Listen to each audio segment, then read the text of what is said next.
কথা না বাড়িয়ে আমি তার সঙ্গে আপনাদের পরিচয় করিয়ে দিচ্ছি। আপনার নামটা একটু বলেন। আমার নাম শিমু। শিমু, বয়স কত আপনার? আমার বয়স 35 বছর বয়স। আপনি আমার এই অনুষ্ঠান অনেক দিন যাবৎ শুনছেন, প্রায় 5-6 বছর যাবৎ শুনছেন নিয়মিত। যখন একেবারে প্রথম দিকে শুনতেন তখন কি ভাবতেন যে এই অনুষ্ঠানে একদিন আপনি অতিথি হবেন? না, এটা ভাবতাম না, শুনতে ভালো লাগতো তাই শুনতাম। রাইট। এবং মজার কিছু ঘটনা আছে ওনার অনুষ্ঠান শোনার, যেটা আমি অনুষ্ঠানটা শুরুর আগে ওনার কাছ থেকে শুনছিলাম। যাই হোক, সেটা আমি আপনাদের সঙ্গে শেয়ার না করে ওনাকে বরং ফ্লোর দিতে চাই।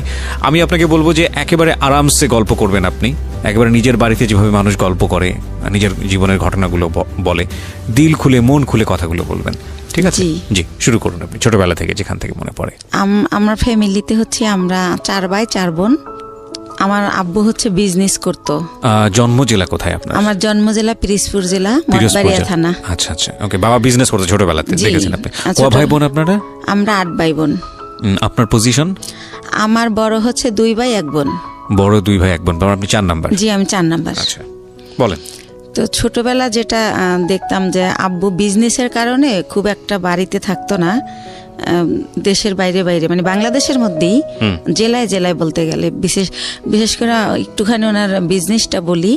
ওই যে কাঠের বিজনেস ছিল, বড় বড় গাছ কেটে মানুষ দিয়ে কাটে আর কি, ওইগুলা টলার ভরে 4-5টা টলার 300 মণি 400 মণি ওইটা ঢাকায় নিয়ে আসা হতো। আচ্ছা, ঢাকায় আসা কাঠপট্টিতে ওটা দিত। আবার যাওয়ার সময় দেখা যেত মুন্সিগঞ্জ থেকে মিষ্টি কুমড়ার সময় মিষ্টি কুমড়া, গোল আলুর সময় গোল আলু, এগুলো আবার নিয়ে যেত আমাদের এলাকায় মঠবাড়িয়াতে। এইটাই ওনার বিজনেস ছিল। তো খুব বেশি বাবাকে কাছে পেতাম না, তো যতটুকু পেতাম বাবা খুব ভালোবাসতো আমাকে। কিন্তু আমি জানি না কেন আমার মাঝে মাঝে মনে হতো যে আমি মনে হয় আমার আম্মুর মেয়ে না। আমার আম্মু আমি স্কুলে যাই সেটা চাইতো না। আমি সকালবেলা মাদ্রাসায় যেতাম পড়তে, আমার খুব ভালো লাগতো। আমার আম্মু সেটাও পছন্দ করতো না। কিন্তু আমার বড় যে ভাই বোন ছিল তারা ঠিকই স্কুলে যেত, পড়াশোনা করতো, তাদের জন্য বাসায় টিচার রেখে দেওয়া হতো। কিন্তু আমার বেলা সেটা হতো না। তো তারপরে আমি কিছু অফ করিনি, আমি সে মাদ্রাসায় যেতাম, আরবি পড়তাম, নামাজ পড়তাম। আমি 7 বছর বয়সের কথা বলতেছি, তখনই আমি নামাজ পড়ি। তারপরে পড়াশোনা করি। আমাদের বাড়িটা একটু বলি, আমার বাড়িটাকে সবাই বলে বড় বাড়ি, মানে খুব বংশীয় একটা পরিবার আমাদের। আমার এক দাদা ছিলেন কারিয়ানা পাস, সেজন্য সবাই বলতো কারি সাহেব ওনাকে, উনি চাচাতো দাদা। আর সে কারণেই আমাদের বাড়িতে একটা মসজিদ আছে। এই যে চ্যানেল আইতে রোজার সময় যে মসজিদের কারুকার্য দেখায়, সেখানে আমাদের মসজিদটা সারা বাংলাদেশের মধ্যে নাকি বিশ্বের মধ্যে, আমার এটা মনে নেই, পেপার আসছিল 10 নম্বর স্থান। এটা কি আপনাদের পারিবারিক মসজিদ? পারিবারিক মসজিদ, ছোট্ট একটা মসজিদ, বাট তার কারুকার্য আনকমন, অনেক আগের। সে কারণে এটা এভাবে হাইলাইট দেখানো হয়েছে। জি, তারপরে প্রাইমারি স্কুল আমাদের বাড়ির উপরেই। তো ওই স্কুলে আবার টিচার আমার ফুফুরাই, এরকম গভর্নমেন্ট স্কুল এটা।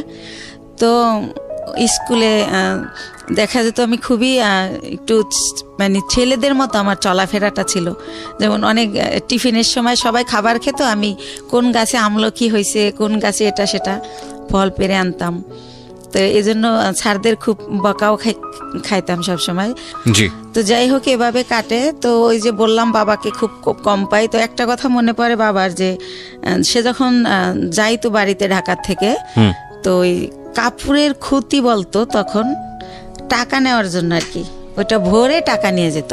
আচ্ছা, তো ওই টাকা আমাদের খাটের উপর ঢালতো, সবাই মিলে গুছাইতো আর কি, সাইজ করতো যে এটা এত নোট, এগুলো দেখতাম। তখন মনে হতো যে আমরা তো অনেক বড় লোক, আমার বাবার এত টাকা, কত টাকা হবে এটা তো বুঝতাম না, ছোট মানুষ আমি। আচ্ছা, তো এরকম। আর আমার বাবা বংশের বড় ছেলে, সেই সুবাদে তারে সবাই বড় মিয়া বলে ডাকে। আচ্ছা, তো সেই সুবাদে আমরাও খুবই সম্মান পাই, বাইরে বের হলে সবাই খুব স্নেহ করে যে বড় মেয়ের মেয়েটা। তো এরকম। তো এর মধ্যে মধ্যে আমি যখন ক্লাস 5-এ, তখন আমার বড়াপুর বিয়ে হয়ে যায়। তারপরে হচ্ছে আমি যখন ক্লাস 7-এ পড়ি, তখন একদিন আমি স্কুল থেকে এসে দেখি যে বাসায় কয়েকজন লোক ড্রয়িং রুমে বসা, টুপি পরা। তখন আমার বড় বোন আমার কাছে একটা পেপারস নিয়ে যায় যে এখানে একটা সই দে। তো আমি বলি, এটা কিসের সই, ওনারা কারা? তো বলে সই দিতে বলছি, সই দে, তোরা তো কিছু জানি না, লাভ আছে। আমাকে তাদের সামনেও নেয়নি, ঘরেই আমার বোন কাগজটা নিয়ে যায়, তখন আমি সই দেই। কিছুদিন পরে আমি শুনি যে আমার বিয়ে হয়ে গেছে। বিয়ে কি বা পুরো মানে ওই ছেলেটাও এখানে আসে নাই, তো কার সাথে বিয়ে হয়েছে কি আমি কিছুই জানতাম না। যেটা হয় এলাকায় এটা ছড়াই যায় যে আমার বিয়ে হয়েছে। স্কুলে গেলে সবাই বলে এই তোর নাকি বিয়ে হয়ে গেছে, তো বিয়ে কি এটাই তো আমি জানি না। Right. তা আমি বলি যে কি বিয়ে হয়ে গেছে, কার সাথে বিয়ে হয়েছে, বিয়ে কেমনে হয়? বরাপুরে তো দেখছি দুলাভাইয়ের সাথে বিয়ে হয়েছে, তো আমি তো এরকম দেখি নাই কিছু। তো এভাবে বলি, তো একটা সময় আমি আমার আম্মুকে অনেক একটু রাগ করেই বলি যে আমার নাকি বিয়ে দিয়ে দিছো, সবাই বলে এখন আমি আর স্কুলে যেতে পারি না, আমার লজ্জা করে, জিজ্ঞেস করে তোর জামাই কেমন এই সেই। তো আম্মু বলে যে এত কথার দরকার নাই, বিয়ে হয়েছে কিনা সময় হলে বুঝাই বলবো। তখন আপনি কোন ক্লাসে পড়েন? ক্লাস 7-এ উঠছি। ক্লাস 7-এ পড়েন, আচ্ছা। ছোটবেলা। তো এটা আপনাকে কিছুই বলা হয়নি, না না, শুধু বলছে সিগনেচার করো? এরকম কিছুই হয় না, শুধু সিগনেচার। ধর্মীয় বিধান মতে এটা বিয়ে না, মানে আপনারা যদি বিয়েটাকে যদি আপনারা ধর্মীয় বিধানের জায়গা থেকে বলেন, আমাদের ধর্ম অনুসারে এটা বিয়ে হয়নি। এটা আমি ক্ষুদ্র জ্ঞানে বলছি, কিন্তু এটার মধ্যে যদি কোনো সীমাবদ্ধতা থাকে সেটার জন্য আমি ক্ষমা চেয়ে নিচ্ছি। বিশেষ করে এটার ব্যাপারে ভালো বলতে পারবেন যারা ইসলামী স্কলার তারা। আর রিলিজিয়নের জায়গার বাইরে এসে যদি আমরা লিগ্যাল জায়গা থেকে বলি তাহলে এটা একটা মারাত্মক রকমের অন্যায়, এবং লিগ্যাল জায়গা থেকে তো এটা বিয়ে হওয়ার প্রশ্নই ওঠে না। তো সেই জায়গাটা থেকে মেয়েটা যদি ক্লেইম করে যে আমার সাথে এরকম আচরণ করা হয়েছে, তাহলে পরিবারের প্রত্যেকটা সদস্য ফেঁসে যাবেন, আইনগতভাবে ফেঁসে যাবেন। এবং এই কথাগুলো আমি এই কারণেই বলছি যে বাংলাদেশের এখনও এই ধরনের ঘটনা ঘটে। প্লিজ এইসব জায়গা থেকে সাবধান থাকবেন। জি বলুন। তারপরে আম্মু তো এটার আমার কোনো ব্যাখ্যা দিত না। তো যখন আমার আব্বুকে আমি জিজ্ঞেস করি যে আব্বু বউ সাজে, শাড়ি পরে, 2জন বর বউ থাকে, তারপরে বিয়ে হয়, তো আমার বলে বিয়ে হয়েছে, তো কই এগুলো তো কিছু করেন নাই। তখন আব্বু বলে যে নাবালক যদি হয় মেয়ে, সেই ক্ষেত্রে গার্জিয়ানরাই সব, তুমি তো নাবালক, সেজন্য তোমার এগুলো হয়নি, বড় হও তখন এরকম ভাবে আবার অনুষ্ঠান করবো আমরা। তো এতটুকুই জানা হয়। তো এর মধ্যে কি হয় যে আমি যখন ক্লাস 8-এ, তখন ওই লোকের আর কি ভাই হচ্ছে চেল্লায় আসে ঢাকাতে, তো আসলে আমাকে নিয়ে যাবে ওদের দেশে। তখন যখন কোন লোকের ভাই এটা? ওই আমার হাজবেন্ডের ভাই। হাজবেন্ডের নাম কি ছিল? হাজবেন্ডের নাম ছিল জাহিদ। আচ্ছা, তো জাহিদের ভাই মানে আপনার ভাসুর? জি, আমার ভাসুর। আচ্ছা।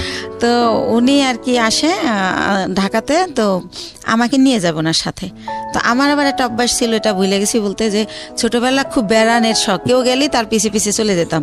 আব্বু কোথাও যেতে নিলে আব্বুর পিছে, হয়তো খালি গায়ে আমি, কিন্তু দৌড় দিতাম যে আমার নিয়ে যাও। তো শুনলাম একটা দেশে যাব, নতুন একটা দেশ, ওদের বাড়ি পাবনা জেলাতে। তো আমি খুব খুশি, তো ওনার সাথে গেলাম। তো যাওয়ার পরে গ্রামে যেটা হয়, সবাই শুনছে যে আমি জাহিদের ওয়াইফ। তখন সবাই বলে যে মেয়ে, এত সুন্দর একটা মেয়ে, ওই সময় তো ছোট ছিলাম, সুন্দর ছিলাম, তো এত সুন্দর একটা মেয়ে পাগলটার সাথে কিভাবে দিল এর বাবা মা। আবার মেয়েটার একাই পাঠাই দিয়েছে, কেউ আসে নাই। আচ্ছা। কিন্তু পাঠাইছে অন্য সেন্সে, এটা আমার বাবার ফ্রেন্ডের বাড়ি, ওই সেন্সে পাঠাইছে। কিন্তু লোকজন সবাই জানে যে বউ হিসেবে আসছে, এটা জানছে গ্রামের মানুষ। তো এভাবে বলে, আমি তো সেম পুকুরে ডুবাচ্ছি, দৌড়াচ্ছি, শ্বশুর বাড়ি, তো ওইরকম বুঝতেছি না। তো ওনারে মা ডাকতে হবে, তো সেইভাবে আগে আন্টি ডাকতাম, এখন মা ডাকি শাশুড়িকে। ওটা বলে দিয়েছে যে ওনাকে মা ডাকবা? হ্যাঁ, বলে দিয়েছে। আমার আম্মু বলে দিয়েছে ঢাকা থেকে, তুমি আগে যখন আসতো তোমার আঙ্কেলের ওয়াইফ আন্টি বলতা, আঙ্কেল বলতা, এখন বাবা আর মা বলবা। তো আপনি জিজ্ঞেস করেননি বাবা মা কেন বলবো? ওই যে বিয়ে হয়েছে তার ছেলের সাথে। না, কিন্তু সেটা তো আপনি তখনও জানেন না। জানি বলতে সে তো মুখে বলতো যে বিয়ে হয়েছে। ও আচ্ছা আচ্ছা। আপনিও প্রশ্ন করেননি যে ঠিক আছে বিয়ে মানে বিয়ে? ওকে, তো আমি আসলে ভাইয়া জানতেন না, বুঝতেন না। জি, রাইট। তো তারপরে হচ্ছে আমি আমার শাশুড়িকে জিজ্ঞেস করি যে মা, সবাই যে বলে যে পাগলের কাছে বিয়ে দিছে, পাগলকে? তো বলে আরে ও হচ্ছে জাহিদের কথা বলে। তো আমি বলছি ওনারা সবাই পাগল বলে কেন? তো বলে ও হচ্ছে ঠিক মতো গোসল করে না, পুকুরে ডুবায়, মাঝে মাঝে খেলতে অন্য অন্য জেলায় চলে যায়, ফুটবল খেলে, তো সেজন্য সবাই পাগল বলে, মানে খুব ভালোভাবে থাকে না, অপরিষ্কার একটু থাকে। তো এইভাবে আমাকে যেটা বুঝালো, তো এইভাবে বুঝলাম, কয়েকদিন বেড়ালাম, তারপর আবার আমার আব্বু যাই নিয়ে আসলো আমাকে। তখন জাহিদের সঙ্গে আপনার দেখা হয়? না, দেখা হয়নি, ওনাকে আমি দেখিনি। তো আমি জানি না উনি কই, বা আমার ওই তো কিউরিসিটিও নাই। এক্স্যাক্টলি। তো আমি আবার ঢাকা চলে আসলাম। আসার পরে আমার ওই যে মাথার মধ্যে ঢুকছে গ্রামে যে একটা পাগলের কাছে আমার বিয়ে দিছে, ওইটা আমার মাথার থেকে আর সরতেছে না। আমি পড়াশোনা করতে পারতেছি না, স্কুলে যাইতে পারতেছি না, হয়তো ক্লাসে আসি ম্যাডাম কি বলতেছে আমি শুনি না, এরকম হয়ে যাচ্ছি, মানে কিরকম জানি। তো তখন এরকম হওয়াতে আমার আম্মু আব্বুকে বললো যে ইয়ে হয়েছে, ওদেরকে একটা বাসা টাসা ভাড়া নিয়ে আলাদা করে দাও। তোমার মেয়ে শুধু প্রশ্ন করে, পড়ালেখা করতে চায় না। আমার নাকি আমার আম্মুর নাকি ক্লাস 5-এ বিয়ে হয়েছিল। আমার আব্বু বড় টড় করে তারে সংসার করছে। তো আমার আম্মু বলতেছে আমারও তো ক্লাস 5-এ বিয়ে হয়েছে, কই আমি তো তোর মতো করিনি, তুই তো আমার চেয়ে বড়, তুই তো 7-এ পড়িস। তো এরকম আমার ব্যাপারগুলো কেমন জানি লাগে, আমি কি করব বুঝতে পারি না, কার সাথে শেয়ার করব তাও বুঝতে পারি না। তো একটা সময় কি করে আমার আম্মু যে হাজবেন্ড বুঝানোর জন্য নাকি আমি জানি না, আমার একটা বাসা ভাড়া করে দেয়। আমি ক্লাস 8-এ বাসা ভাড়া করে ফার্নিচার দিয়ে ওনার সাথে আমারে দেয়। উনি আনে, এই প্রথম ওনাকে আমি দেখি। একটা অনুষ্ঠানও করে ঘরোয়াভাবে নিজেদের আত্মীয় স্বজনের করে, ওই বাসাটা আমারে দেয়। মৌলবি পড়ে যে মৌলবি এনে যে কবুল বলতে হয় সেটা করিয়েছে আপনাকে? না। Very interesting. ওকে। তো তারপরে যেটা হলো, ওই দিন যেদিন অনুষ্ঠান করলো সেদিনও মিলাদের মতো করে করলো, হুজুর টুজুর ছিল ওনারা। তো যাই হোক, আর উনি পাগলটা ছিল কি পরে যেটা জানি গল্পে চলে আসবে, উনি সবসময় এরকম না, 24 আওয়ার্স এরকম তা না। তো উনি সকালে, আমি তো আম্মু বলছে সকালে রান্না করতে, তো রান্না করতে পারি না, তাও ডাল চাল মিলে একটু খিচুড়ির মতো করলাম। তো উনি খেয়ে অফিসে চলে গেল ওই গার্মেন্টসে। তারপরে এভাবেই করে, সে বাসায় আসে, খাওয়া দাওয়া করে, আমার সাথে তেমন কোনো কথা বলে না। এরকম পরের রাতে আবার দেখলাম কি, আমার একটা ছবির অ্যালবাম ছিল ফ্রেন্ডদের সাথে, কাজিনদের সাথে, ওইটা উনি টেনে টেনে ছেড়ে, তো ওই কাগজ ছেড়লে একটা আওয়াজ হয়, তো আমি ঘুমাইয়ে পড়ি কিন্তু ওই আওয়াজে জেগে যাই। তখন আমি বলি যে আপনি এগুলো ছেড়েন কেন, কি হয়েছে আপনার? এটা বলতেই সে আমাকে একটা চর মারে যে তুমি ছেলেদের সাথে ছবি তুলছো কেন? ছেলে মানে আমার কাজিনরা। আচ্ছা আচ্ছা।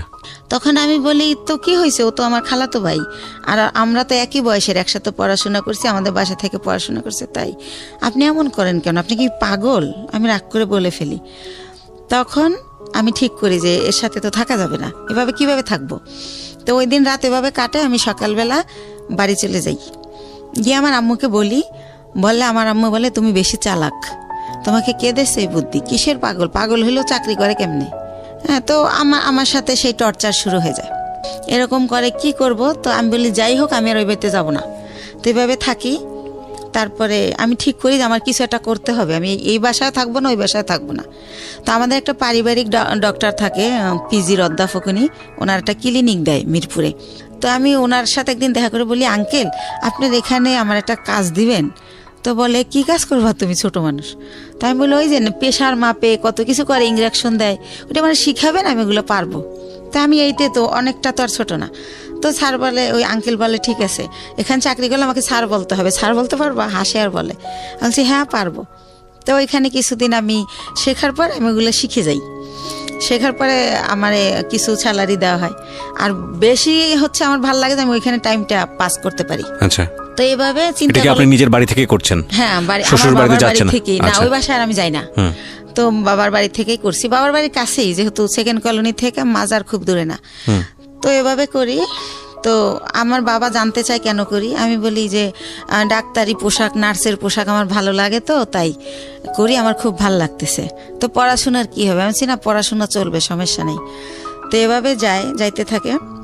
তো ওই লোকটা একেবারে অসুস্থ হয়ে পড়ে একটা সময়, মানে জাহিদ। আচ্ছা, আপনার হাজবেন্ড? হ্যাঁ, অসুস্থ হয়ে পড়লে ওনাকে অনেক জায়গায় ডাক্তার দেখানোর পর লাস্টে ওই ক্লিনিকেই ভর্তি করে আঙ্কেলের। ভর্তি করলে জিজ্ঞাসা করে আঙ্কেল যে এটা কে, তখন বলে যে আমার হাজবেন্ড, মানে যার অধীনে আপনি চাকরি করছেন? জি জি। ওকে। তো আঙ্কেলের ক্লিনিক, আঙ্কেল ওটার মালিক আর কি। তো বলে যে ওর হাজবেন্ড। তো আঙ্কেল অবাক হয়ে যায় যে ওর আবার বিয়ে হলো কবে, আমি জানলাম না, আর এতটুকু মেয়ে বিয়ে দিয়ে দিয়েছেন, কি করছেন, এই সেই আম্মুকে অনেক প্রশ্ন করে।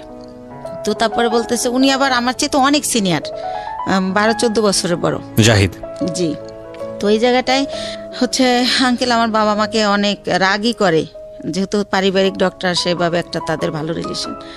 তখন আমাকে সেই বলে যে তুমি হচ্ছে পরীক্ষা দিবা, স্কুল করতে হবে না, তুমি কাজ শেখো, তোমার ভবিষ্যৎ তুমি করো, এর কন্ডিশন ভালো না, এ কোন সময় কি হয়ে যায় বলা যায় না, স্যার আমাকে বলে। তখন আমি স্যার ডাকা শুরু করি যখন আমি ওখানে জব শুরু করি। তো তারপরে যেটা হয় যে আমার আব্বু ওনাকে ভারতে নিয়ে যায় ট্রিটমেন্টের জন্য, যেহেতু আমাকে বিয়ে দিয়ে ফেলছে। আর আমাদের ফ্যামিলিতে 2 বিয়েটা অ্যালাউ করা হয় না, বা ডিভোর্স এটা অ্যালাউ করতে পারে না। ওই যে বললাম আমার দাদা কারিয়ানা পাস। তো ওইখানে গেলে ওনার ধরা পড়ে যে ওনার বুকের একটা হাড় ভাঙা, ওনার এই মাথার কিছু রক, ছোট ছোট রক ড্যামেজ। তো এইভাবে অনেক কিছুই ধরা পড়ে যায় বাবার কাছে। তো বাবা আইসা যখন আমার শ্বশুরের মধ্যে মারা যায়, তো শাশুড়িকে প্রশ্ন করে যে আপনার ছেলে এত দিক দিয়ে ড্যামেজ, তারপর আমার মেয়েটাকে কেন নিলেন? আমার এত সুন্দর মেয়েটা হরিণের মতো দৌড়াতো, সেই মেয়েটাকে এরকম করলেন, এখন কি করব আমি? আর ওখানে ডক্টর বলেই দিয়েছে যে এ সম্পূর্ণ সুস্থ হবে না, কিছুদিন ভালো থাকবে, আবার এটা হবেই, এটা সম্পূর্ণ সুস্থ হওয়ার মতো না। আচ্ছা। তো এভাবে নিয়ে আসে। তো এগুলো যখন আম্মুকে আমার আব্বু বলে, তখন আমি শুনতে পারি আড়াল থেকে। তখন আমি ঠিক করি যে না, আমার নিজের পায়ে নিজে দাঁড়াতে হবে। প্রিয় শ্রোতা, আমরা ছোট্ট একটা বিরতি ছিলাম, বলুন তারপর। তো এর মধ্যে ওইখান থেকে আসার পর উনি অনেকটা ভালো হয়। ভালো হলে আবার আমার এক ভাইয়া, পরিচিত ভাইয়া, ওনার বাড়ি উজিরপুর, উনি একটা গার্মেন্টসে জব করে। তো ওইখানে ওই জাহিদা আমি দুইজনই চাকরি নিই। তো এতে মধ্যে আমি ক্লাস 9-এ উঠি। তো আমি চাকরি নেই কোয়ালিটি হিসাবে। তো আল্লাহ রহমতে আমার হয়তো আউট নলেজ একটু ভালো। আমি অনেক 3 মাসের মধ্যে আমি যখন ঢুকি আমার 8,000 টাকা স্যালারি ধরে। 3 মাস পরে আমার স্যালারি 15,000 হয়ে যায়। আমার একটা লাইনের দায়িত্ব দিয়ে দেয়, লাইন শিপ বলে ওটাকে। তো এভাবে ও জব করে, আমিও জব করতে থাকি। তো ভালো এরকম। তো ওই মালিক ওইখানে আবার 3 বাইরের গার্মেন্টস। তো 3 ছাড়ই হচ্ছে আমারে এত ভালো জানে যে এক স্যার যখন আসবে না, অন্য স্যার কি করে আমি জানি বলি, এভাবে আমাকে করে আর কি, যে তুমি আমাদেরকে বলবা। তো এভাবে স্যাররা আমার এক্সট্রা কিছু টাকা দেয়, এমনিতেই, আমি চাই না, দেয়। আর আমি খুব কর্মঠ, খুব মন দিয়ে কাজ করি, এটা তাদের চোখে পড়ে। বা ডে বাই ডে আমি এত ইমপ্রুভ করি যে যারা 3 বছর চাকরি করে এত উন্নতি করে নাই। তো এভাবে স্যাররা খুবই ভালোবাসে আমাকে। তো এর মধ্যেই হচ্ছে আমার বেতন মোটামুটি 20,000-এর উপরে হয়ে যায়, এই এক্সট্রা টাকা নিয়ে, ওভার টাইম নিয়ে। এর মধ্যে ওই লোকটা আবার অসুস্থ হয়ে যায়, এমন অসুস্থ যে একদম হলুদ হয়ে যায়, একদম খারাপ অবস্থা হয়ে যায়। তো তখন আমার বাড়িতে নিয়ে যায় ওই মিরপুরে, নিয়ে আমার মা বোনেরা লতা পাতা জন্ডিস হিসাবে রস করে খাওয়ানো, ডাক্তার দেখানো, এগুলো করতে থাকে। এর মধ্যে ওই লোকের 3 মাস পর্যন্ত আমার কারণে মালিকে বেতন দেয় এমনি। আচ্ছা। যেহেতু আমারে ভালো জানে তারা মেয়ের মতো, সে কারণে বেতন দেয়। ওই লোককে মানে আপনার হাজবেন্ড? আমার হাজবেন্ড একই গার্মেন্টসে কাজ করতো? জি, একই গার্মেন্টসে কাজ করি। ওকে। এই যে আরো কিছু ওনার কিছু সিমটম ছিল। রাতের বেলা হঠাৎ করে মানে আমি ঘুমের মধ্যে দেখতাম কি সে মানে ভৌতিকভাবে আমার দিকে তাকায় আছে। ঘুমের থেকে উঠে, মানে ওনার দাঁতগুলো খুব বড় বড় ছিল, আর ওনার হচ্ছে উনি অনেক চেকন ছিল, অনেক লম্বা ছিল। তো উনি যখন খালি গায়ে এরকম করতো মনে হতো ভূত।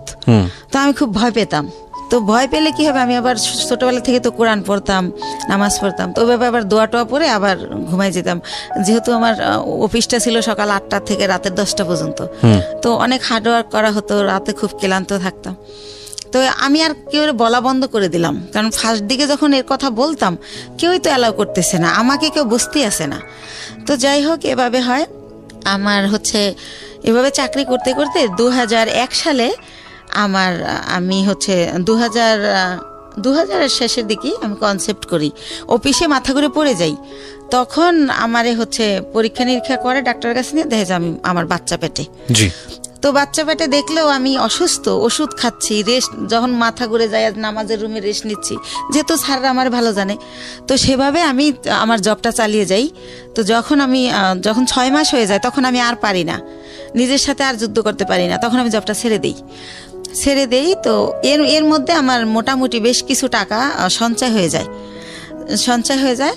তো জবটা ছেড়ে দেওয়ার পর আমার বেবিটা যখন হয় 2001 সালের মানে জানুয়ারি মাসের 31 তারিখ রাত 12:30টায় হয় আমার ছেলেটা।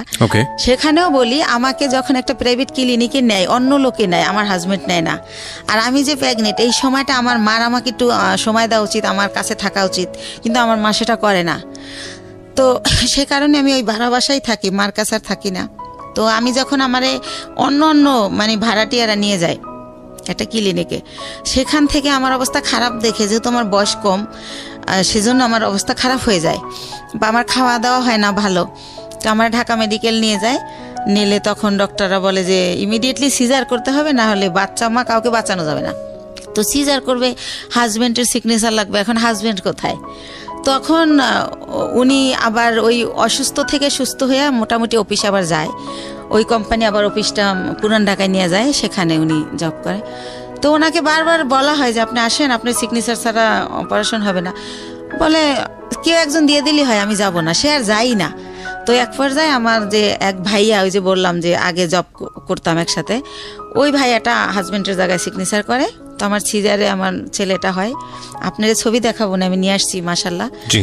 তো আমার ছেলেটা ডক্টর হচ্ছে এভাবে পা ধরে ঝুলায় বেডে গিয়া, যখন আমার বেডে দেওয়া হয়, আমার যখন সেন্স ফেরে, তখন বলে যে আপনার ছেলেটা অনেক মেধাবী হবে, আমি এত বছর এই জবে আছি, এরকম খুবই কিউট, খুবই স্বাস্থ্যসম্মত হয় বেবিটা, তো ওরে ডাক্তারি পড়াবেন, আমার রিকোয়েস্ট রইল, এভাবে বলে কথা বলতে বলতে। তো হসপিটালে আমি 10 দিন থাকি, ওখানে রাখা হয় 7 দিন, কিন্তু যেহেতু আমি ছোট, তার মধ্যে সিজার হয়, এজন্য 10 দিন রাখে। তো এর মধ্যে কি হয়, আমার মা যেদিন আমার সিজার হয় তার পরের দিন আমার মার বাসার একটা কাজের মেয়েকে পাঠিয়ে দেয়, কিন্তু আমার মা যায় না। তো কাজের মেয়েকে জিজ্ঞেস করি, লাখি আম্মু আসলো না? বলে যে তার শরীর ভালো না, জ্বর। তো লাখি আমার সাথে থাকে হসপিটালে। আচ্ছা। আর একটা বুয়া, বাচ্চার বয়স কত? না আমার বাচ্চা তো মাত্র হলো, আমি হসপিটালে। ওকে, ঠিক আছে। তো আমার হসপিটালে তো একটা, আমি তো সিজারের, আমি তো বাচ্চার কিছু করতে পারবো না, সেজন্য এই খবর পেয়ে আমার মা লাখিকে পাঠায়, কিন্তু মা যায় না। তো 10 দিন পর আমার এই লাখি সহই আমার বাড়িতে নিয়ে যায়, আমার বাসায় নিয়ে যায়। তারপর আমার মা দেখতে আসে আমাকে। তখন আমি অনেক কান্না করে জিজ্ঞেস করি যে মা, তুমি কি সত্যি আমার মা? আমি হসপিটালে রইলাম, এত কষ্ট করলাম, তুমি আমার দেখতে আসলা না, এখন আসছো কেন? কয় আয়সা কি অন্যায় করে ফেলছি, একটু পরেই চলে যাব, আসছি তোমার বাচ্চার চুল কামাইতে হবে তাই। তো আমি তো বুঝি না চুল কামাইতে হয় বা কিছু একটা। তো উনি আমার বাচ্চার চুল কামায়, ওই দিন থাকে, তারপরের দিন আবার চলে যায়।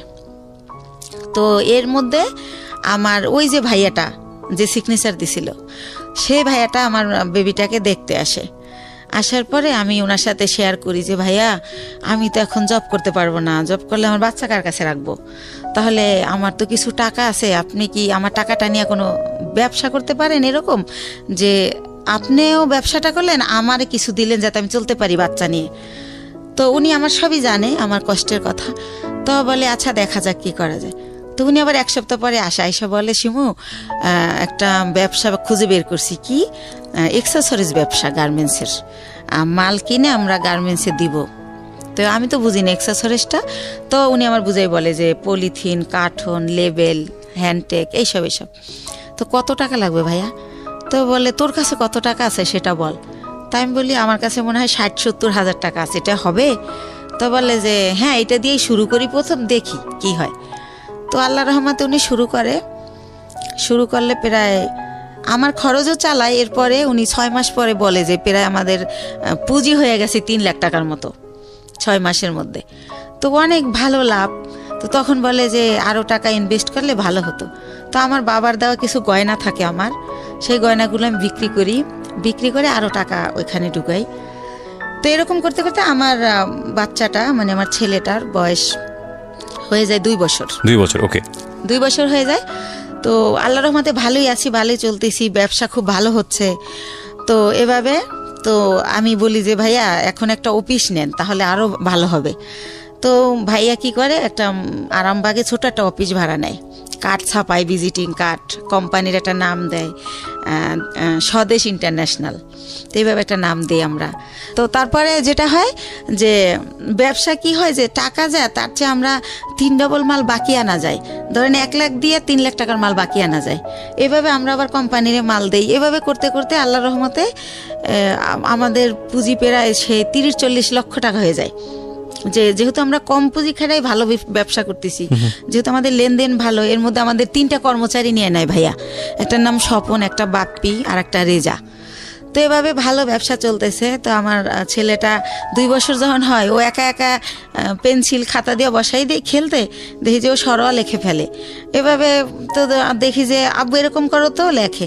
তো তখন আর ওরে আমি বলি আমার ভাইয়াকে যে ভাইয়া ওরে না স্কুলে দিয়ে দেই, কিন্ডারগার্টেনে, ও তো লেখা শিখে গেছে। কয় দূর হবো কা, এত তাড়াতাড়ি না। তো এরকম করতে করতে আমাদের বাসায় একটা ম্যাডাম ভাড়া থাকে পাশের ফ্ল্যাটে। তো ম্যাডামকে বলি, ম্যাডাম কয় ওর পরীক্ষা দেওয়া লাগবে না, এমনি নিয়ে যায় নাইসেন, ভালো হবে, এতে ওর শেখা হলো, সামনের বছর ভর্তি করবেন। তো এইভাবে নিয়ে যেতাম, আসতাম, ফিটার নিয়ে যেতাম ব্যাগে করে, ওর ফিটার খাওয়াতাম টিফিনে। তো এভাবে ওরা সবাই আদর করে। ওর নাম হীরামণি। তো ওর নাম হীরা, তো আদর করে সবাই হীরামণি ডাকে। তো এরকম একটা পজিশনে আমার বাবা শোনে যে আসলে আমার বেশ কিছু টাকা হয়েছে, আমি ভালো বিজনেস হচ্ছে আমার, আমি খুব ভালো আছি। তো আমার বাবা আমাকে বলে কি যে ওই যে কারি দাদু, সেই দাদু মারা গেছে, দাদুর ছেলেরা সব আমেরিকায় সেটেল, তো তাদের কিছু জমি বিক্রি করে চলে যাবে, একেবারেই কম দামে দিয়ে দিবে যদি নিজেরা নেয় যারা বেলাডের। তো আমার বাবা আমাকে বলে যে হচ্ছে এরকম জমি বিক্রি করবে, তো তুমি কি কিনবা? তো আমি ভাইয়ের সাথে আলাপ করি, তো ভাই বলে যে জমি তো আর কিনলে ফালানো যায় না, কিনতে পারিস যেহেতু কম দাম। তো মাত্র 1 বিঘা জমি মাত্র 45,000 টাকা দাম। তো ওই 45,000 টাকা দিয়ে আমার বাবাকে আমি দেই, আমার বাবা জমিটা আমার নামে কিনে, আমি যাইও না দেখেও না, ওই আমাদের পিরিজপুরে আর কি মঠবাড়িয়াতে। তো এইভাবে আমার জমিটা হয়। তো এরকম এর মাঝে মাঝে ওই যে লোক, এর আর একটা কথা ভুলে গেছি, এরপরে কি হয়, আমার বেবিটার যখন বয়স 1 বছর, তখন সবাই বলে যে একটা বেবি হয়েছে, এখন ভালো হয়ে যাবে। তো উনি মাঝে মাঝে নাই হয়ে যায়, আবার চলে আসে, এভাবে আপ অ্যান্ড ডাউন চলতে থাকে।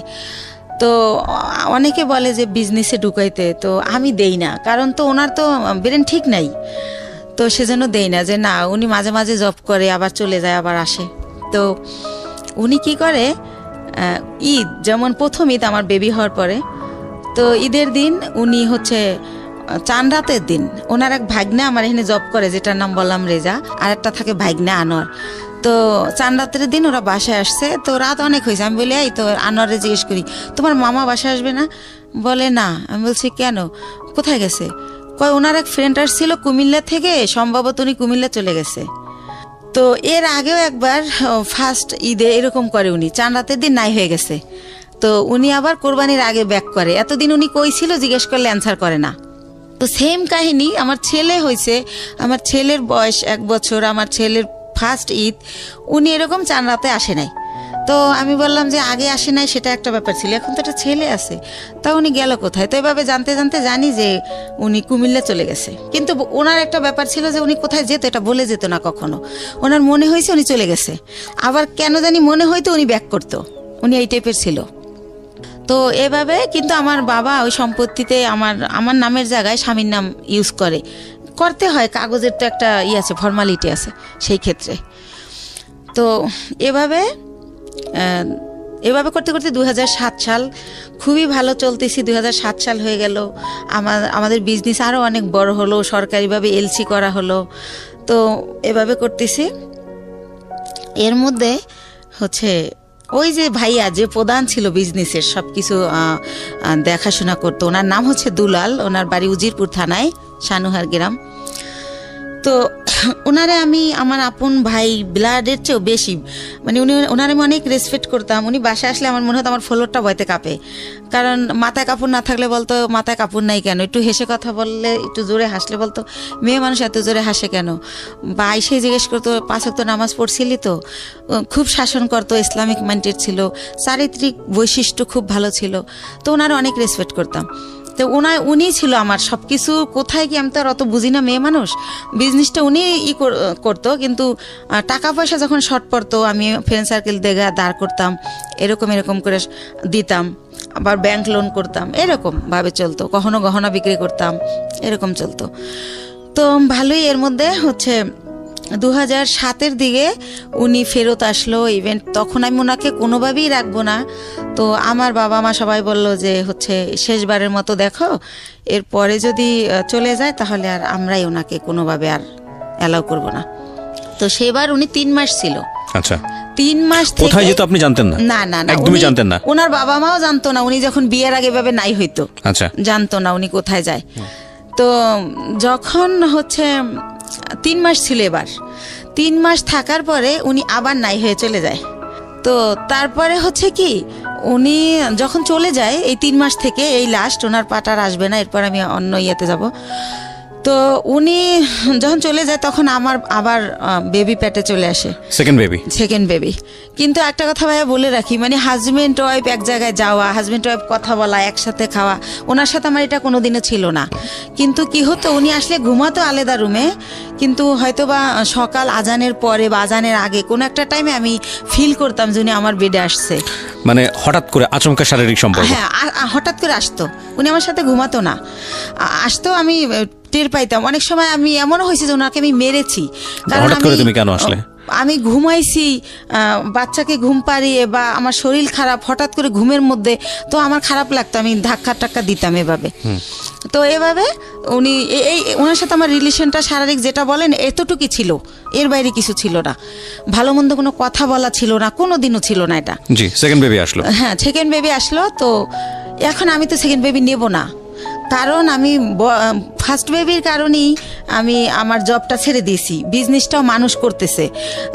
সেই ফার্স্ট বেবিরে আমি স্কুলে নিয়ে যাচ্ছি, আনতেছি, ওরে গান আবৃত্তি অভিনয় শিখাচ্ছি, বিভিন্ন সাবজেক্টে দিচ্ছি যে ও ভালো কিছু করবে। ও ছোটোবেলা থেকে একা একা আসিফের গান করে 3 বছর বয়সে, তখন আর আমি 4 বছর বয়সে গানের স্কুলে দিয়ে দিই, গ্যান্ডারিয়া কিশালয় কচিকাচার মেলা, খুব ভালো একটা স্কুল ওটা, সাংস্কৃতিক। তো যাই হোক, ওরে নিয়ে আমি খুব বিজি, আমি তো বেবি নেব না। তো এখন বেবি মানে নষ্ট করার জন্য অনেক জায়গায় যাই, কেউ নষ্ট করতে পারে না, নষ্ট করে না। যে আপনার সিজারের বেবি এমআর করলে আপনার ইনফেকশন হতে পারে, বিভিন্ন রকম ভয় দেখায়। তো তারপরে আমি হোমিও কিছু ওষুধ খাই, কেউ বলে কাঁচা আনারস খেলে নষ্ট হবে। তো যাই হোক, কোনোভাবে আমার বেবিটা নষ্ট হয় না, থেকেই যায়। থেকে যাওয়ার পরে ঠিক আছে, সেকেন্ড বেবি পেটে। তো এভাবে সেকেন্ড বেবিটা হয় 8 দিনে। ওই টাইমটাতে আমি অনেক অসুস্থ থাকি, এতটা অসুস্থ, 8 দিনে আমার 2 মাস থাকতে হয় হসপিটালে। তো ওই টাইমটাতে 2 মাস আমি যখন থাকি, ওই যে আমার ভাইয়া, সে আমার ব্যবসার টাকা দিয়ে তার ভাইকে বিয়ে করায়, তার বোনকে বিয়ে দেয়। এরকম করতে করতে আমি, আমার কর্মচারী যারা, তারা আমাকে জানায় যে ম্যাডাম, আপনার কিন্তু ঘরের ইন্দুরে বান কাটতেছে, আপনি কিন্তু শেষ হয়ে যাচ্ছে সব, টেরও পান না আপনি। তো আমি বুঝি না, ইনডাইরেক্টলি বলা এত কথা আমি বুঝি না। এই ভাইটা কে ছিল আপনার? ওই যে আমার যে বিজনেস করতো, টাকাগুলো আমি দিতাম, বাট সে বিজনেসটা আপন ভাই তো না? না না। তাহলে উনি আমাকে বোন ডাকছিল, আর আমার বড় ভাইয়ের নামে ওনার নাম। ওকে, সেই সুবাদে ওনার আমি ভাই বলি। ঠিক আছে।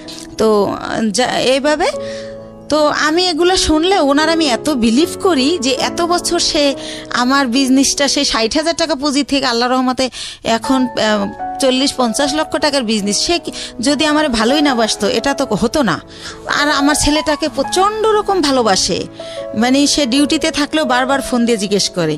এর মাঝে যখন ফোন বের হয়, সে আমার ফোন কিনে দেয় আমার ছেলের খবর নেওয়ার জন্য, আমি ফোন ইউজ করি, এরকম অনেক কিছু হয়ে যায়। তো যাই হোক, একটা সময় কি হয় যে 2011 সালের দিকে সে আমার শুধু বলতে থাকে আমার বিজনেসে লস, সিগনেট তোমার টাকা মেরে দিছে, অমুক জায়গায় এত লাখ টাকা, অমুক জায়গায় 7 লাখ, 3 লাখ, এগুলো বলে। আমি যে ফ্ল্যাট ভাড়া দিব, সে আমার ভাড়াও ঠিক মতো দিতে পারতেছে না। আচ্ছা, এর কারণ হচ্ছে যে সে টাকাগুলো অন্যদিকে খরচ করতেছে। এর মধ্যে আমি বাপ্পির কাছে জানতে পারি সে গুলশান বনানীতে একটা ফ্ল্যাট কিনে ফেলে। প্রিয় শ্রোতা, আমরা ছোট্ট একটা বিরতি নেব, আর এই ফাঁকে আপনাদেরকে বলে নেই, ঢাকা এফএম এর পেজটিতে আপনারা আসতে পারেন। আমাদের পেজটির ঠিকানা www.facebook.com/I-love-Dhaka-FM, I-love-Dhaka-FM। প্লিজ পেজটিতে লাইক দিয়ে কানেক্টেড থাকবেন। ওকে, ছোট্ট একটা বিরতি। আমি ছিলাম, বলুন তারপর। আমার যত টাকা থাকে ওটা দিয়ে উনি ফ্ল্যাট কিনে ফেলার কারণে আমার ব্যবসার পুঁজি শেষ হয়ে যায়, কিন্তু উনি আমার সেটা বলে না।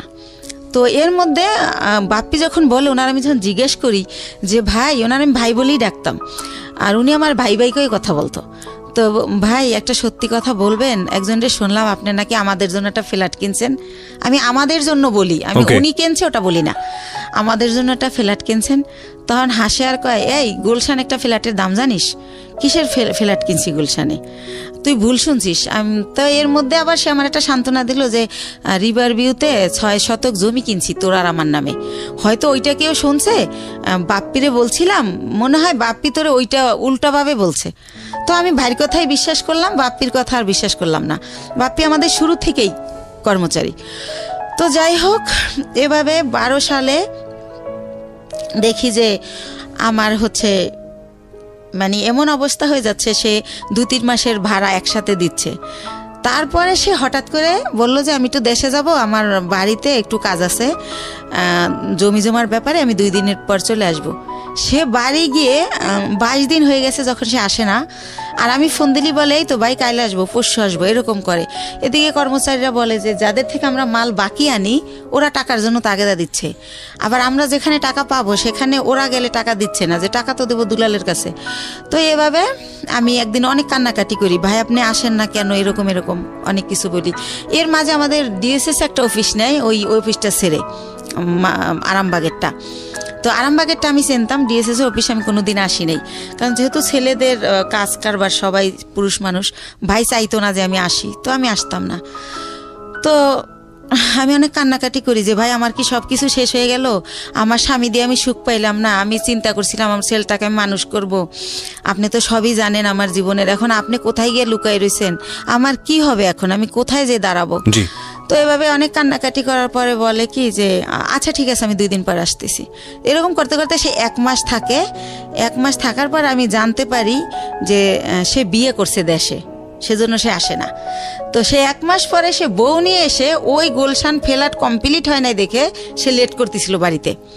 তো যখন সে নিউজ পায় যে ফ্ল্যাট কমপ্লিট, তখন সে বউ নিয়ে ওই ফ্ল্যাটে ওঠে, কিন্তু টাকা কিন্তু তার একটা পয়সাও ছিল না, টোটাল টাকাই কিন্তু আমার ছিল। জি। সে ওঠার পরে আমি ওইটাও বাপ্পির কাছে জানি। তা আমি যখন জিজ্ঞেস করি ভাই আপনি কোথায় উঠছেন, সে আয়শা বলে যে আমি তো এরকম আমারে বলে যে আমি তো বিয়ে করছি, বউ নিয়ে কি তোর বাসায় উঠবো না চম্পার বাসায় উঠবো, তার বোনের নাম বলে।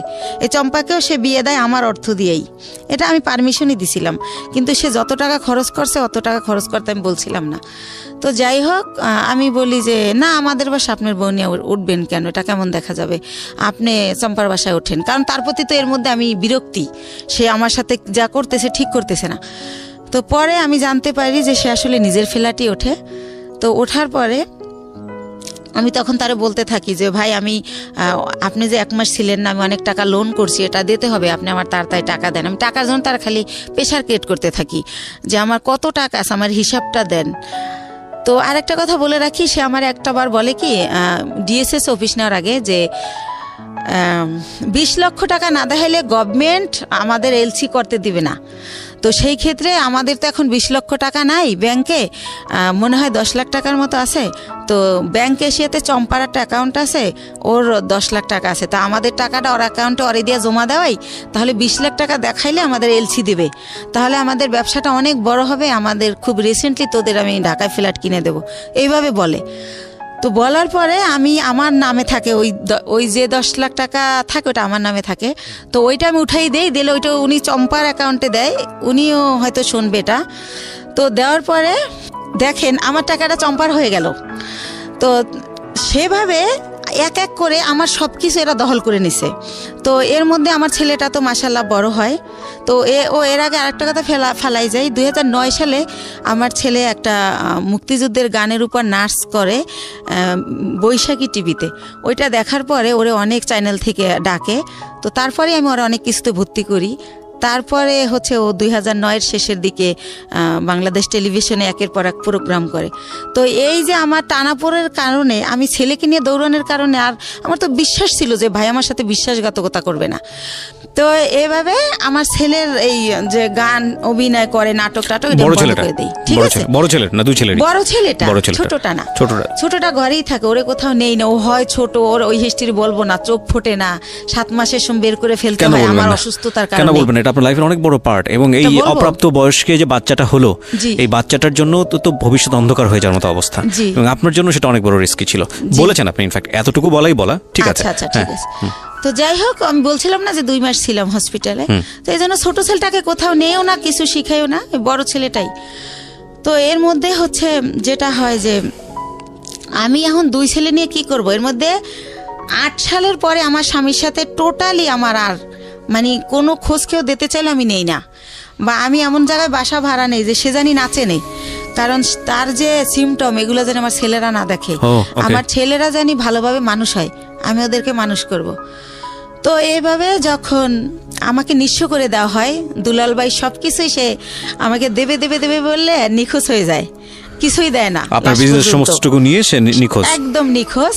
সবকিছু যখন নেওয়া শেষ, যতদিন বাকি ছিল ততদিন আমাকে আশা দিত যে এই তো সামনের মাসে তোরে 7 লাখ টাকা দিতেছি, এভাবে আশা দিত, তা 3 লাখ টাকা দিতেছি।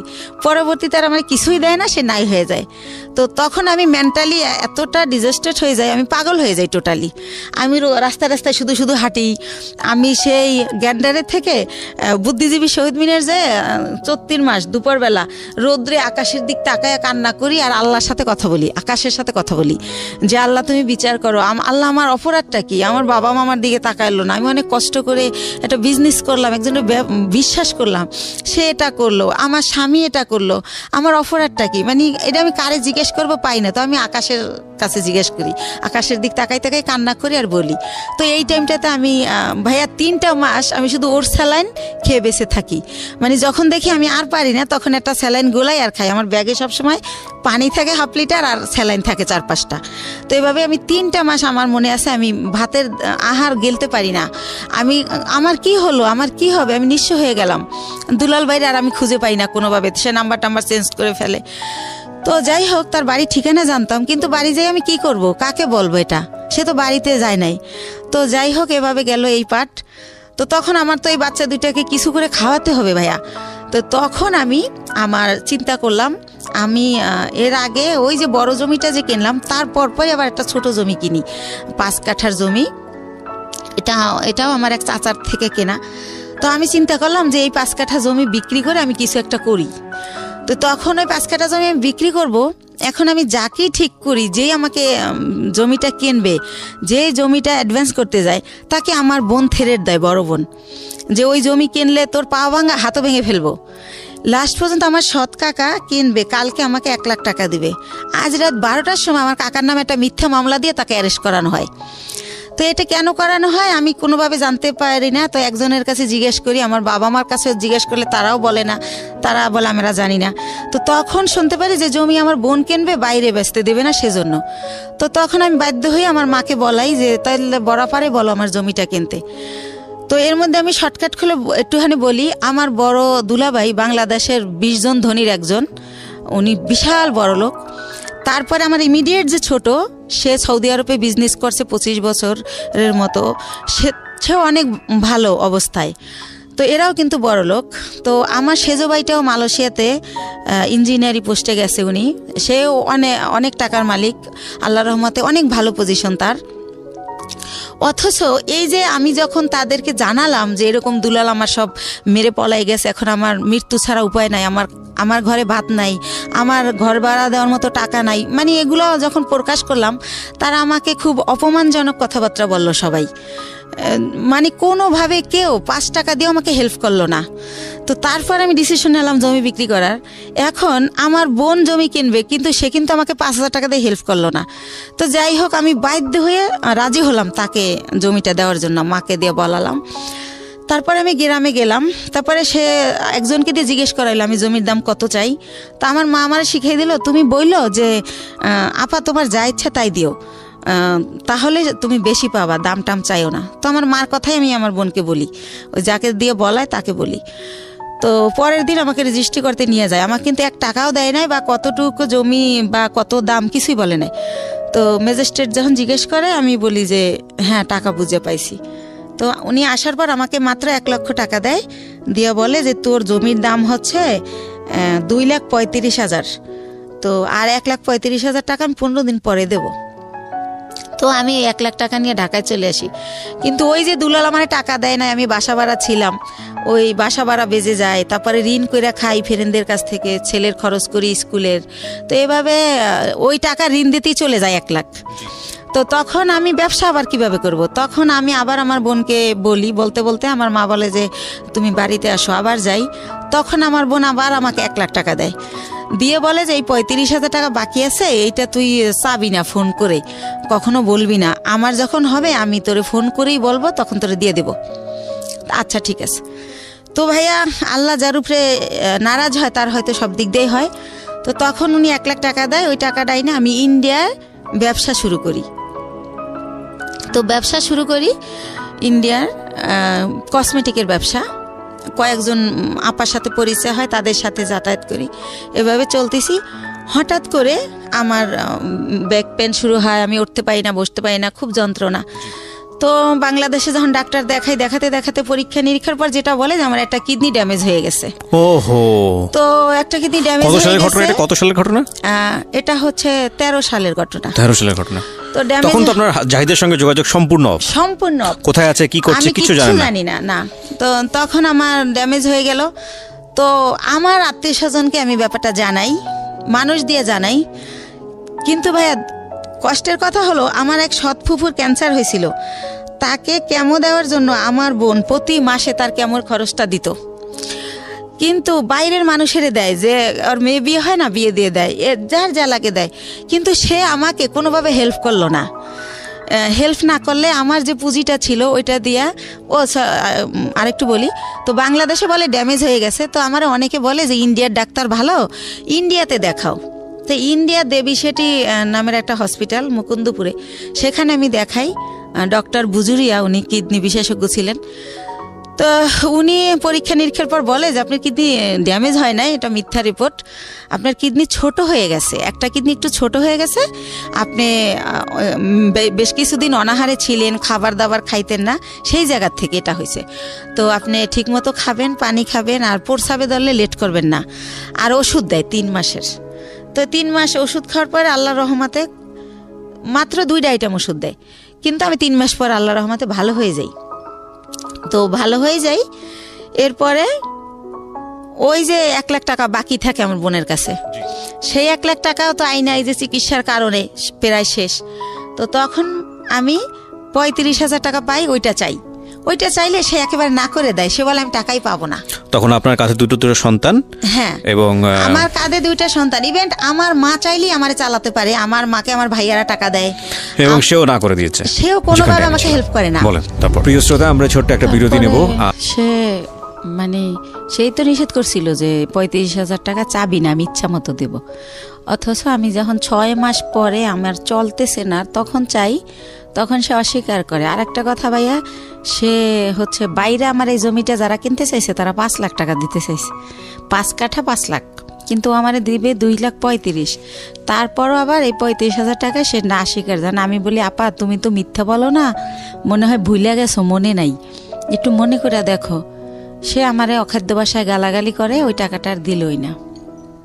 তো এভাবে যায়। আর একটা কথা ভাইয়া, সে তারা মনে হয় নাম কেনে, শববরাতের পরে টেরাক বইরা গ্রামে গ্রামে কাপড় লুঙ্গি সবাইকে দেয় প্রতি বছর। তো আমি হচ্ছে 2 বছর আগে, মানে আমার ছেলে তো এবার দিল ইন্টার পরীক্ষা, তো ইন্টার যখন ও ফার্স্ট ইয়ারে ভর্তি করবো ওরে, তো ওই যে আমি অসুস্থ ছিলাম, আমার অনেক অভাব, তো তখন আমি ওরে বলি যে হচ্ছে আমার ছেলেরে ভর্তি করব কলেজে, ভর্তির তোরা হচ্ছে এমনি বলি ডাইরেক্ট যে তোরা তো সবাই জাকাত দেস, নাইলে তোদের জাকাতের টাকা থেকে আমার কিছু টাকা দে, আমার ছেলেটার ভর্তি করি। তো আমার 1 ভাই আর 2 বোনরে বলি। তো তারপর তারা আমার যেটা জানায় যে হাদিসে আছে যারা ব্লাড কালেকশনের, এদেরকে জাকাত দিলে জাকাত কবুল হয় না। এটা আমার জানা মতে এটা একটা ভুল ইনফরমেশন। এটা তো ভুল, জি জি, এটা আমিও জানি এটা ভুল, কিন্তু তারা এটা বলে। যাই হোক, তারপরে আমি যেমনি হোক ছেলেকে ভর্তি করি। তো এভাবে আবার ভর্তি করার পর বই কেনা হয় না দেখে ছেলে কলেজে যায় না, ছোট বোনের বাসায় একটা অনুষ্ঠানে যায়, সেখানে আমার যে ইমিডিয়েট বোনটা ও আসে। তো ওরে বলে যে তুই কলেজ যাওয়া শুরু করছিস? কয় না, আম্মু তো এখন আমার বই কিনে দেয় না, এই জন্য যাই না, যাবো কয়েকদিন পরে। আম্মুর তো অনেক সমস্যা, কি যে করব, মনে হয় কি পড়াশোনার দরকার নেই, একটা জব নিয়ে নেই। তো আমি তো ছোট মানুষ, আমার জব দিব কে? আমার বোন উঠে বলে কি যে তোর মার এত সম্পদ আছে, তোদের কিসের অভাব, সম্পদ বেচা তোর পড়ালেখা কর, তুই বড় হলে চাকরি করবি। এত সম্পদ নাই ভাইয়া, মাত্র ওই যে বলছিলাম আপনারা যে 1 বিঘা জমি কিনছিলাম 45,000 টাকায়, ওইটা এখন হয়তো 15-20 লাখ টাকা দাম উঠছে বাইরে, কিন্তু আত্মীয়রা কিনলে আবার দিব অর্ধেক দাম। তো এছাড়া আর নাই। তো এটা বলে আমার ছেলে খুবই কষ্ট পায়। তারপর আমার বাসায় এসে বলে যে আমরা যদি না খাই মারাও যাই, বা তুমি যদি বিনা চিকিৎসায় মারা যাও, রাস্তায় আমি ভিক্ষা করব, কিন্তু তোমার পরিবারের কাছে আর কিছু বইল না। তোমার বোন আমাকে এই কথা বলছে। আমার ছেলে অনেক কষ্ট পাইয়া বলে। তখন আমি বলি থাক, এগুলো মনে থাকবে, তুমি যদি কখনো বড় হও মনে রাখবা যে কে কি করছিল। তো এইভাবে গেল। তো আমার হচ্ছে এই হচ্ছে আমার বোনদের অবস্থা। ইভেন্ট তারা কোরবানি দেয়, আমার বড় বোন। এটা সবার জানা উচিত যে আসলে এরকম হয় না কি বোন বা ভাই বা পরিবার। আমার বড় বোন যেহেতু আমার বাবার দেশে অনেক জমি তার কেনা, সে কারণে সে কিছুদিন থাকে বরিশাল, কিছুদিন থাকে ঢাকা, ঢাকায়ও তার বাড়ি। তো সে ঢাকায় একটা গরু কোরবানি দেয়, একটা দেয় হচ্ছে আমার বাবার বাড়িতে, একটা দেয় আমার গ্রামের এক কিনারে হচ্ছে একটা হাই স্কুলে বিলিয়ে দেয়। অথচ আমি আপন বোন, আমারই কিন্তু 2 কেজি গোশ দেয় না যে আমার বাচ্চারা কি খাবে।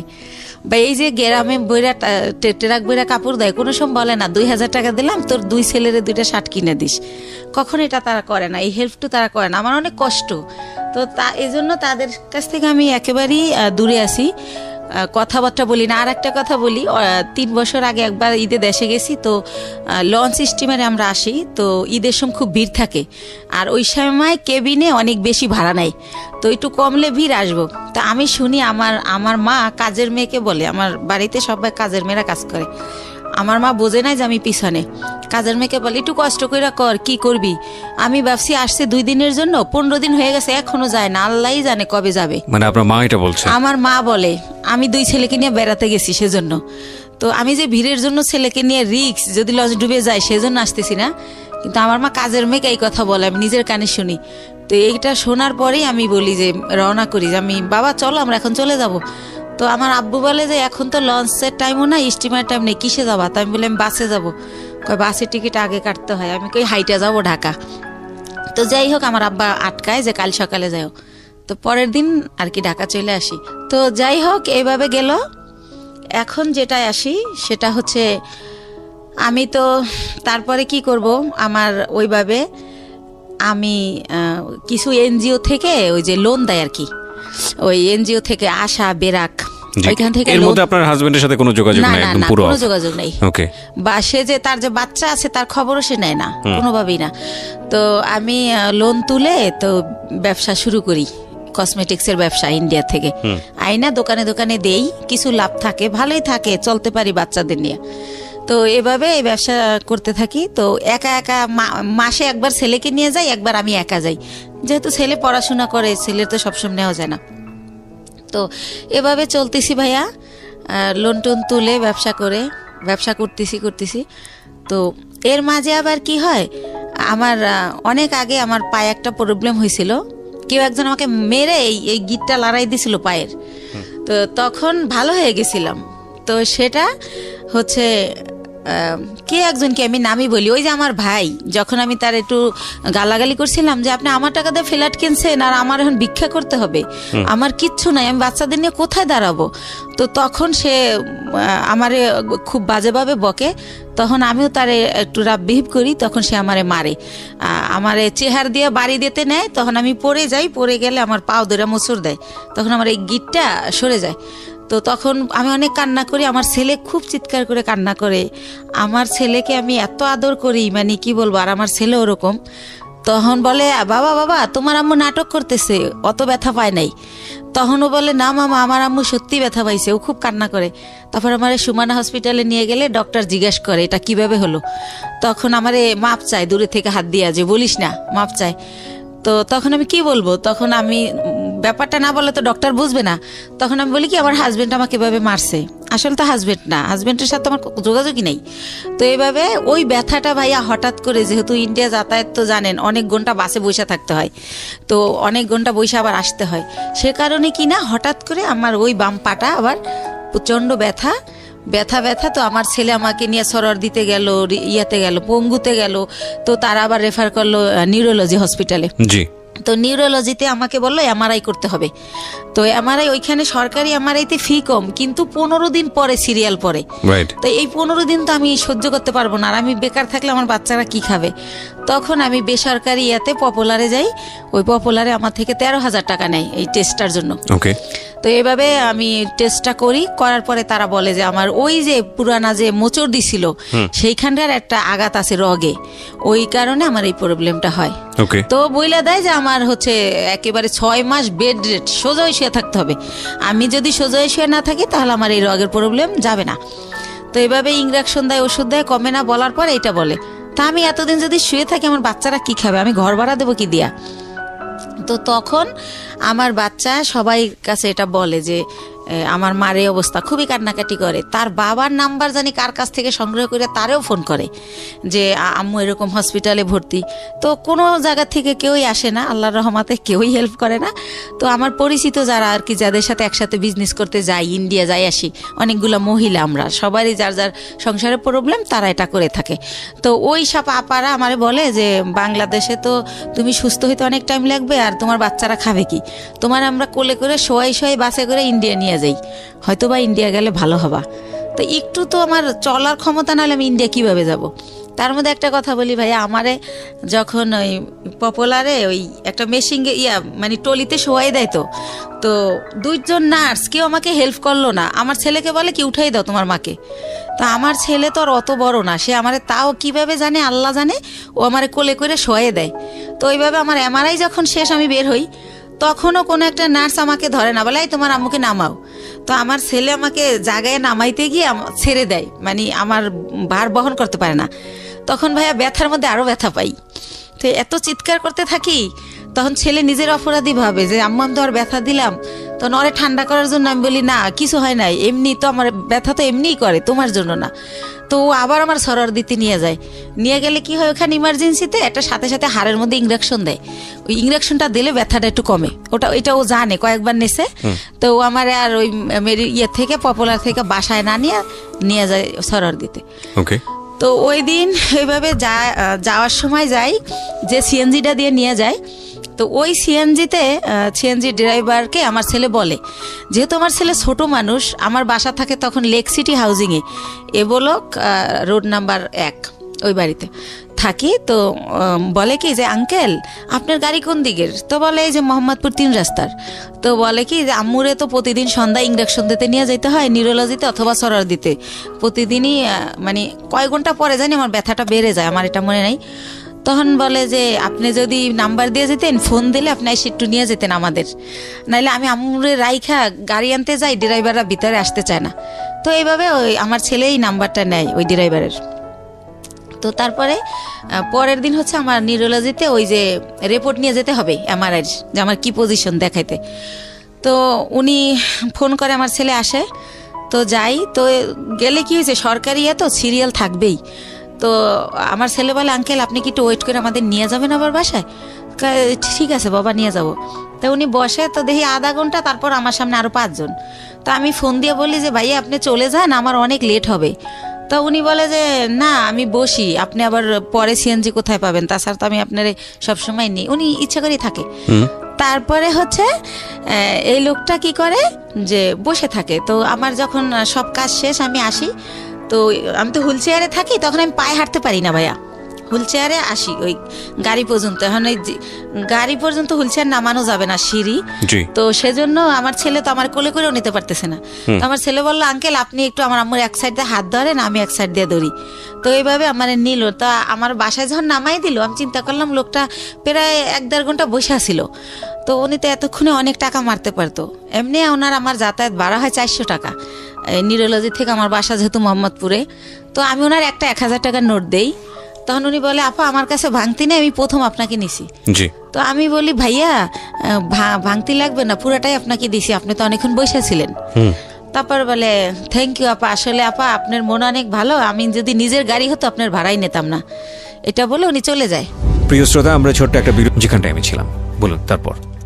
তো তারপরে যেহেতু আমার ডাক্তার বলে যে যতদিন অসহ্য ব্যথা না কমে প্রতিদিন সন্ধ্যায় ইঞ্জেকশন দিতে হবে, তো সে কারণে প্রতিদিন সন্ধ্যায় উনি আসে, এসে আমার নিয়ে যায় এই সিএনজিওয়ালা। এর মধ্যে ভাইয়া বলে রাখি আমার ছেলের হচ্ছে ইন্টারের টেস্ট পরীক্ষা।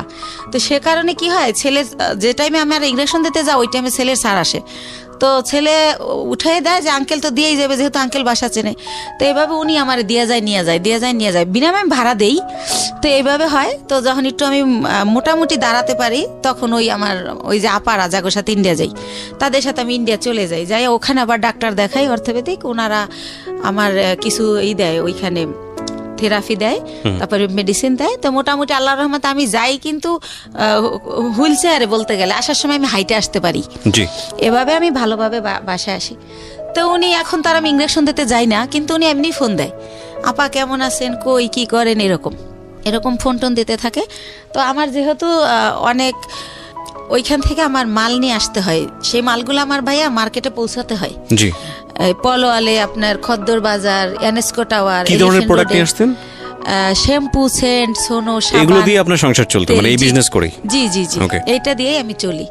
তারপরে ভাইয়া ওই মালগুলো তো আবার পৌঁছাতে হয়, তো ওনারাই আমি ফোন দেই ইন্ডিয়া থেকে এসে ওই মাল দেওয়ার জন্য।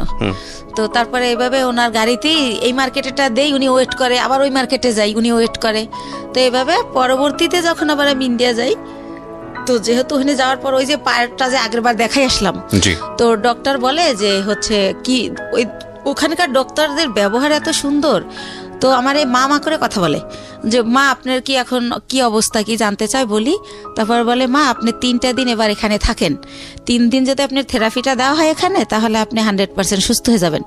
আর যেহেতু আমি বলছি যে আমি এই কাজ করে খাই, তো যেহেতু আপনি একটা কাজ করে খান, তাহলে আপনি লেন্থি নেওয়ার দরকার নেই। তো সে কারণে আমি ওই থেরাপির জন্য 3 দিন যে থাকবো, সেই 3 দিন আবার আজকাল পর সেরকম না ভাইয়া, গ্যাপ দিয়ে। তো এভাবে আমার প্রায় 10-11 দিন ভারতে থাকতে হয়। আচ্ছা। তো 10-11 দিন পরে যখন আমি বাংলাদেশে আসি, বাংলাদেশে ঢোকার সাথে সাথে ওনার খালি ওই মিস কল অ্যালার্টে ওনার নাম্বার, মানে যে ওনার নাম হাসান। আচ্ছা আচ্ছা, সিএনজিওয়ালা ভদ্রলোকের নাম হচ্ছে হাসান। হাসান, হ্যাঁ। তো উনি হচ্ছে এত আসতেছে ওনার মেসেজ, তো আমি আবার ভাইয়া বাসে উঠলে মাথা ঘোরে একটু, সেজন্য ফোনও ইউজ করি না, খুব জরুরি ছাড়া হ্যালো বলি না, ফোন থুয়ে দেবে আগে। তো এত SMS, তারপর আমি একটু ব্যাক করলাম যে ভাইয়া এতবার ট্রাই করছেন কেন? তো বললো আপনি কোথায় ছিলেন, মানে সে বলতে স্যার চিৎকার করে কাঁদতেছে, 11 দিন হয়ে গেছে আপনার কোনো খোঁজ নাই, আপনি কি মানুষ, আপনি এরকম পারলেন কি করে? এই সেই উনি ওনার মতো বলেই যাচ্ছে ননস্টপ। তো আমি বলি যে ভাইয়া আমি তো ভাবছিলাম 2 দিন পর আসবো, কিন্তু আমার অসুস্থতার কারণে আমার 11 দিন লাগছে। তো হ্যাঁ, উনি বলতে স্যার কাঁদতেছে, ওনার নাকি অনেক কষ্ট হচ্ছিল, উনি খুব মিস করছিল, উনি আমার বাসার সামনে যে ঘুরে আসতো, এভাবে বলতেছে। আমি অবাক হলাম যে ওনার সাথে তো আমার ওরকম কিছু না, জাস্ট কয়েকদিন ওনার গাড়িতে চড়ছি, এই তো। তো উনি এরকম কেন করলো বুঝলাম না, আমি নিজে নিজে গাড়িতে বসে এটা ইয়ে করতেছি। তারপর ওই আপাদের আমার পাশে সাজেদ আপা বাসা, ওনারে শেয়ার করলাম যে আপা এরকম। তা আপা বললো ওই লোকটা তোমারে ভালোবাসে। তাই আমি বলি কি যে আমার যে 2 ছেলে, আমার যত ভালোবাসা তো ছেলেদের, আর আমি ছেলে ছাড়া জীবনে কিছু ভাবি না। দেখেন আজকে 8 বছর ওর বাবার সাথে আমার কোনো যোগাযোগ নাই, তারপরেও কিন্তু আমি এই ছেলেদের নিয়ে আসি। আর এখন তো ধরতে গেলে বুড়োই হয়ে গেছি, এখন আর ভালোবাসা টাসার কোনো দাম নাই। এরকম মনে হয় এমনি বলে বা কিছু একটা, আপার সাথে এইভাবেই কথা হলো। তারপরে পরের দিন অ্যাজ ইউজুয়াল ওই যে আমার তো মাল দিতে যেতে হবে, আমি যেদিন আসি তার পরের দিনই মাল না দিলে তো আমার টাকা দিবে না।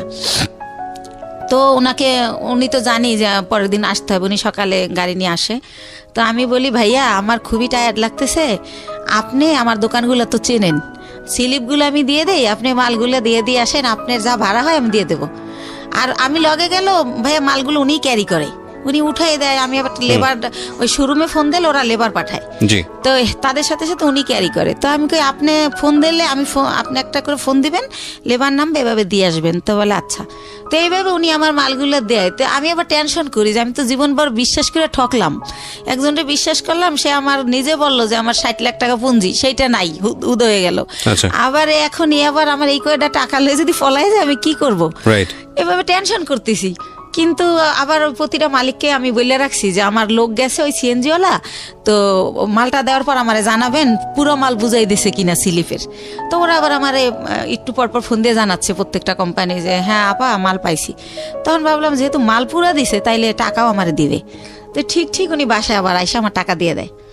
তো এইভাবে টাকা দিয়ে দেওয়ার পরে একদিন উনি বলে যে আপা আমি আপনার সাথে কিছু কথা বলবো, আপনার বাসায় আসতে পারি? তখন আমি বলি কোন ব্যাপারে ভাইয়া? বলে আমি একটা প্রবলেমে পড়ছি, এটা আপনার সাথে শেয়ার করবো। তো আমি বললাম আচ্ছা ঠিক আছে আসেন। উনি তো আমার বাসা চিনেই। তো উনি আইসা আমার ড্রয়িং রুমে সোফায় বসে। তো আমি তো ওই পার ব্যথার জন্য ডক্টর বলছে যতটা পারি শুয়ে থাকার, তো আমি ওই পা লম্বা করে কোনো রকম বসি।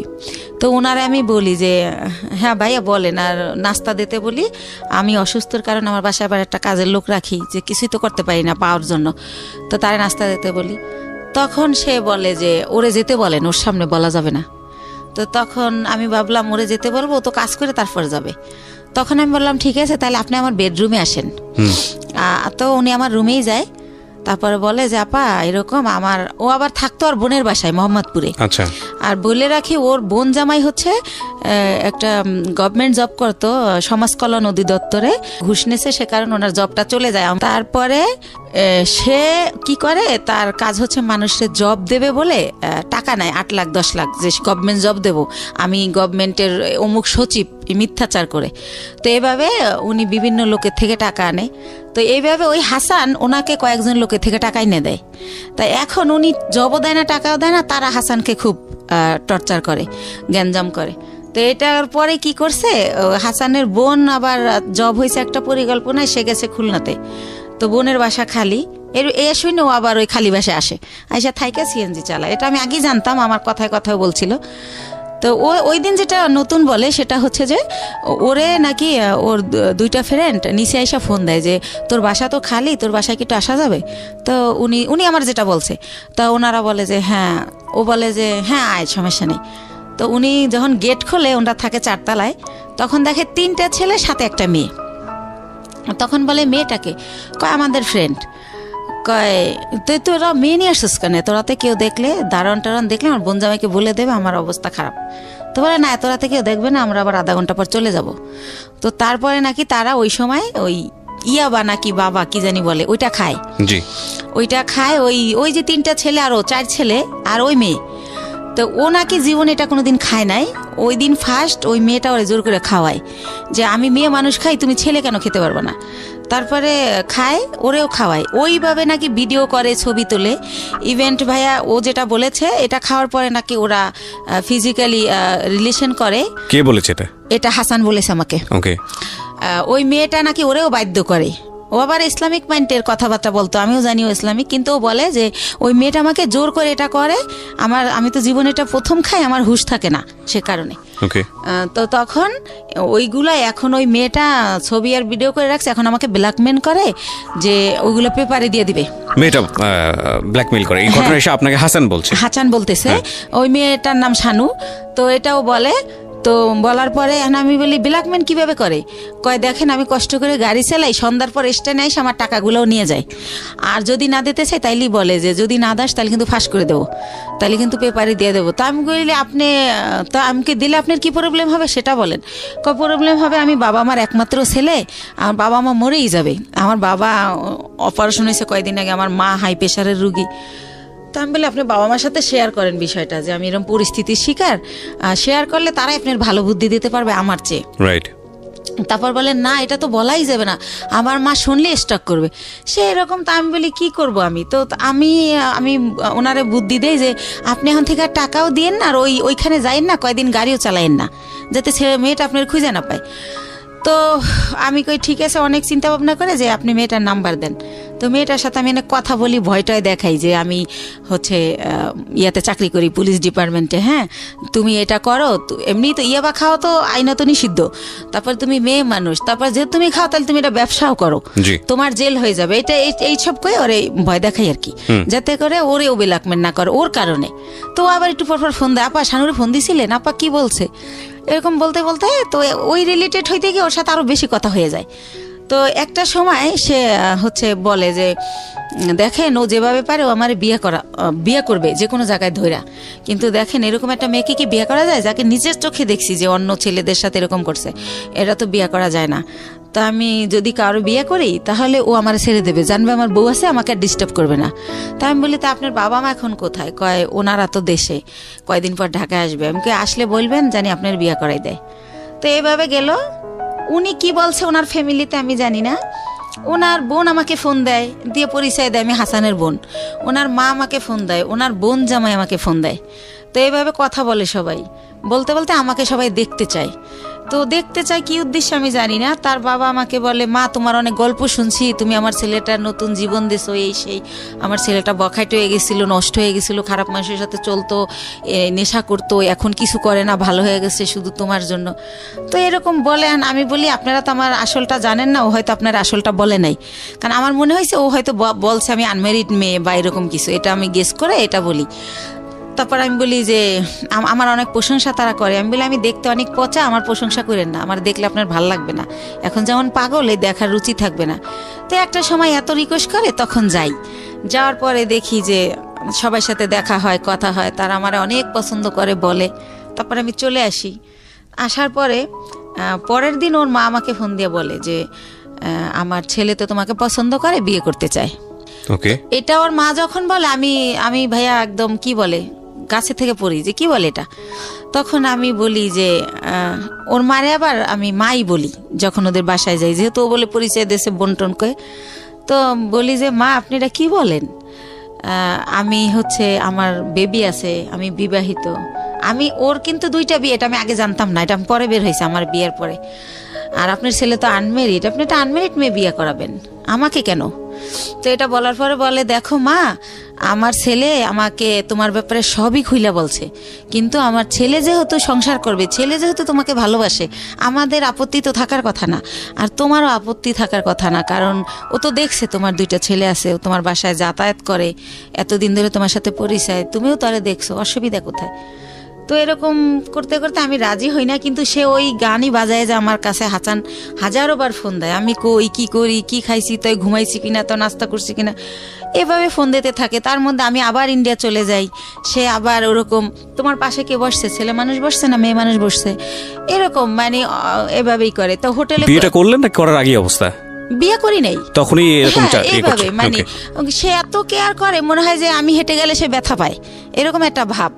হ্যাঁ, তারপরে টিকিট কাটছি, গাড়ি 2:30টায় ছাড়বে, হয়তো বা 1:15 টিকিট কাটলাম, তো খেতে গেলে তো আর গাড়ি ফেল করব, তো টিকিট কাটছি, ফোন দিতেই থাকতো। তো বলতাম যে খাওয়ার টাইম নেই, জুস কিনে উঠছি, তো বলতো সুপারভাইজারে বলো 10 মিনিট লেট করতে, খাইয়া গাড়িতে ওঠো, না খাই উঠবা কেন, ঢাকা আসতে রাত 12টা বাজবে। প্রিয় শ্রোতা, আমরা ছোট্ট একটা বিরতি নেব, আর এই ফাঁকে আপনাদেরকে বলে নেই ঢাকা এফএম এর পেজটিতে আপনারা আসতে পারেন। আমাদের পেজটির ঠিকানা www.facebook.com/I-love-Dhaka-FM I-love-Dhaka-FM। প্লিজ পেজটিতে লাইক দিয়ে কানেক্টেড থাকবেন। ওকে, ছোট্ট একটা বিরতি। জীবন গল্প, জীবন নাটকের চেয়েও নাটকীয়। জীবন গল্প।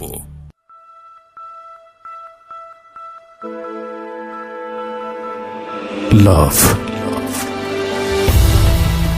hate, challenge, motivation, lies, truth, impossible, virtue, morality, something beyond entertainment. Welcome to my stage of reality. Stay tuned. Sunday and Wednesday with me RJ Kibriya, only on Dhaka FM 90.4.